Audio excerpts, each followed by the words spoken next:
host Martine, and thank you so much for joining me. If you love various forms of the arts, this is definitely the show for you.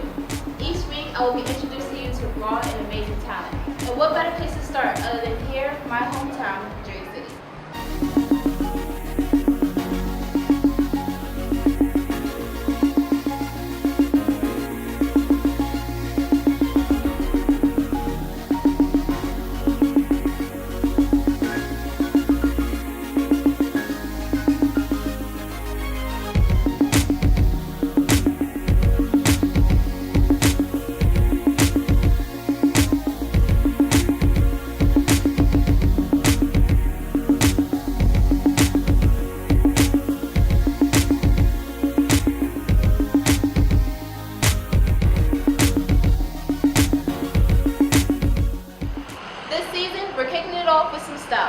Fashion and film go hand in hand, and this guest seems to balance both worlds effortlessly.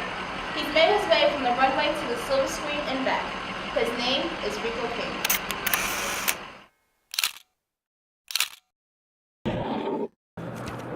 Yo, so how crazy is this? I'm finally speaking with you, Rico King.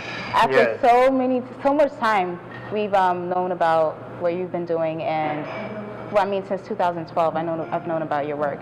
So to actually be speaking with you on Highlight of the Week, that's like crazy for me. It's been a long time in the making. You've been really busy too. I have, I must say, yeah. There's a lot that's gone on since the first time we spoke. And if we would have had the interview then, I don't think you would be getting as much highlight of my life as you were able to get now. So it's a good thing. Things happen definitely, in due time. Definitely. So you're a print international model. You're an actor, and you're a model. Yes, I've done work internationally and here too, yeah. Crazy. Which of those came first? I would have to say print work came first. Okay. Yeah, print work came first. My first time ever experiencing a casting call was for a print job. Okay. And it so happened to be an international casting call, print job, for a liquor company called Bush Mills. Okay. Yeah, I went on that with a friend of mine, Major Dodge, and another friend, Ron. And they needed to build a campaign around friendship. So I've known Major since kindergarten. I was the prime candidate for that. And Ron, I met him along the way too. We went to the casting, they liked us, we booked the job, and before you know it, I had a congratulations email sent to me and an itinerary saying, get ready, you're going to Ireland, Belfast. So that was your first print gig? Isn't that amazing? That's big. And it wasn't even in the U.S.? It was not. I was just as surprised as they were. How did you take all that in? Like, what was your experience like there? It was very surreal to know that out the gate, I was able to book something of that magnitude. I wasn't expecting to even come out like that. Because you hear in this business, you hear a bunch of no's before you hear a yes.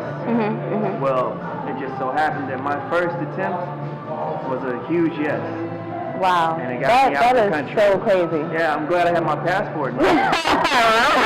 So you were ready to go. I was ready, man. I told my job at that time I was working too. And I was like, hey. I'm out. Yeah, that's really what lit the fire, that got the fuel going and made me want to pursue this. Right. So let's take it back a notch. You're originally from Louisville, Kentucky. Yes, I am. Right? And you moved to Jersey City during your teenage years. I did. That must be a big difference.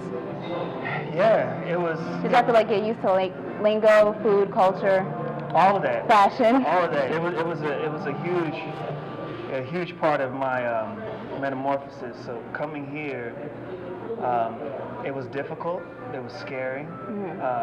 But I wanted to be brave and show my friends and family that I was going after my dreams and pursuing all of that. Inside, though, I was a nervous wreck. Right. So, yeah, I knew I was put on earth to do bigger and better things than just, graduate, get a job locally, have kids, do things of that nature. So I guess that conversation that you had with your mom when you initially told her that you wanted to pursue modeling, I guess it was a pleasant conversation then. It was one of disbelief because she didn't know that I was really that serious about it. Growing up watching Soul Train and all of these different shows that fueled it, and then gave me confidence to like, man, behind the music. I remember VH1 had something like that. I would watch those stories and think, man, they're from small places just like I am. It just takes that extra effort and belief in yourself to actually go out and try it to see if it's right for you. Now, what was your next move? Like, what were you thinking about doing? Because I know you also have a few other talents as far as dancing. Did you ever think that you would return to dancing or maybe pursue modeling head on? Well, the thing is, those skills were crafted a long time ago. You know, I knew I would break them out eventually and they would serve a purpose in the field that I'm in now, acting. And even with modeling, I've incorporated dance through motion, the way I move. Right. I like to be fluid in my motions and let the photographer get his shots. You know, just let me be in my element. And the way that to best capture me is through dance. So it came into play. It found its way back into my life. Right. How did you get into acting? I started off acting. I went on a casting call for a movie by Ben Stiller called Secret Life of Walter Mitty. First casting call? First one, and I booked it just like the modeling gig. No. Come on. No, it was a little difficult. It was different. But I was booked in a small background role as a pedestrian, and I got to see the way that the photographers and the videographers work and how it was to be on the set of a major motion picture. Right. So it was a small role for me, but I was a big hit. Right. Once I posted it on social media, they were like, wow, he's Even though you were a pedestrian. That's it. That's all I was, simply as a pedestrian. Even in the movie, when you see it, I don't think you can spot just me, you know? It wasn't a highlighted thing or anything, but yeah, that was my first role as a pedestrian. I mean, look at you now. Yeah, I'm speaking now. I'm doing reenactments on Discovery, worked on NBC Network. Right, you've been on OWN. Yeah. And you know, it's crazy because you haven't received any real training or took any acting classes.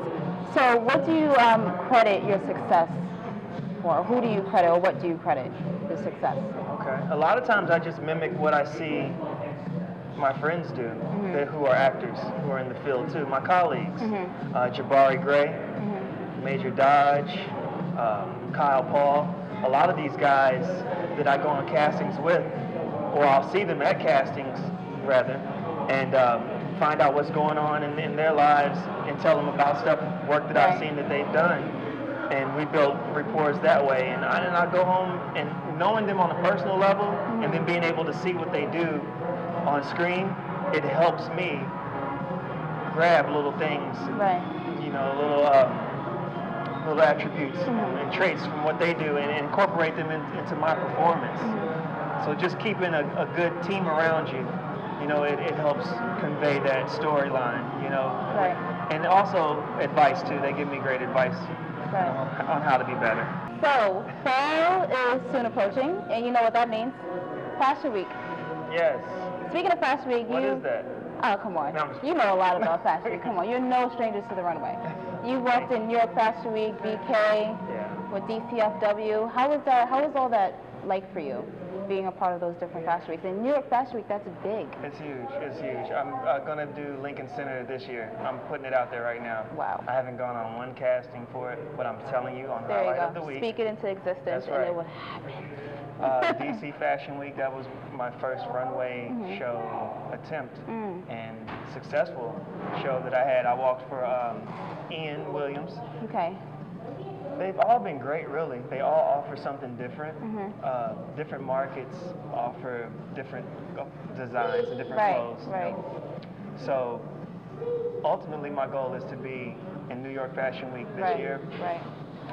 The criteria involved in New York Fashion Week, do you think it's more strict than other cities or more looking for like a certain look? Like how is it now? Is it difficult to be casted as, you know, as an African American male model in New York Fashion Week today? Yes, it does have its moments where you feel like, is it because I'm black? Is it because I'm of multicultural background? Like, 'cause my background is Panamanian, and African American. But I try to keep that to the wayside, you know, just get up there and prove yourself and walk the way you're supposed to. Right. You'll get casted, and I'm proof of that. I've been in line with agency models plenty of times that of all different races, well, not races, but ethnicities. You know, a diverse group of guys, and I've made it. I made the cut, so I know it's not just because, you know, of my background. Now, what did you do specifically to prepare yourself for the fashion world? I did a little bit at a time, because it takes so much money to be spent on yourself too. You're a commodity. You're an investment. So you have to invest in yourself in every little way possible. Get your headshots together for acting. Get your comp cards together, models. When you hit those castings, present yourself in a professional manner to separate yourself from those trying to do it and for those that are actually doing it. You don't want to be grouped in with, oh, those are them. That's them trying. You want to be, no, I'm over here in this arena. Right. So and there's a clear distinction between that. So definitely come to the plate ready to win. You know, and show up at these castings and let them know that you're cut from a different cloth. That you're part of the elite group. Right. Now, speaking on the sexier side of you, you've actually landed a few romance novel covers, which I think is really cool. And I have my favorite so far. Yes, you actually have the book for us, so let's show everyone. Okay. This one here is a romance novel cover by Brenda Jackson. Now, when did you shoot this, and when is this? Shot this last year. Last year. Yeah, it's out now though. Right. The turnaround on these type of things don't happen too quick. Sometimes you may shoot it and then the cover will come out, the actual book will come out later on in the year, or it could be, you know, the next year. Right. But Brenda Jackson, I graced the cover of hers, Perfect Timing. I also have two covers by this author, Hot Like Niobe O'Brien. This one happens to be called Hot Like Fire. And have you read these books? No. Oh, come on. I'm not a romance novel reader. He's like, let me just have the copy because I'm on it. I just like to be a part of the reader's fantasy by gracing the cover. And it's good to know that my image is probably in a lot of the readers' heads. You know? So Niobe O'Brien put me on the cover of Hot Like Fire. I'm also on the cover of Want Need Love. That's another book by her. And you have a fourth one, right? Fourth one coming out. Yeah, I'm on my fourth one. And that's by Sharice Hodges. That's called Rumor Has It. So. Now, did all these authors reach out to you, or how did you stumble across doing romance novel covers? It's funny, the castings. Remember earlier I was telling you about being sent out for castings? I was sent out for a casting for Brenda Jackson, which I didn't book. But that wasn't it. That wasn't it. Yeah, that was not it for me. I went the back route. I went on a site called Model Mayhem. Right. And I found a photographer who held the casting.